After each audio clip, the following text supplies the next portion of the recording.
في كل صباح يستيقظ مئات الكلاب والقطط وهم يتساءلون: أهذا هو اليوم الذي سأجد فيه منزلي الأبدي؟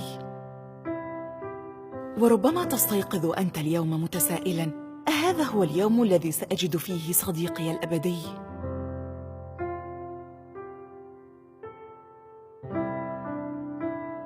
اتصل اليوم، إنهم ينتظرون. واو! أجل! كنا رائعين! أداؤك عظيم يا شهاب، مقنع للغاية ومثير للمشاعر. كنت جميلا أيضا يا بنبان، مثالا للاحتراف والجدية. وأنت تستحق تصفيقا حادا.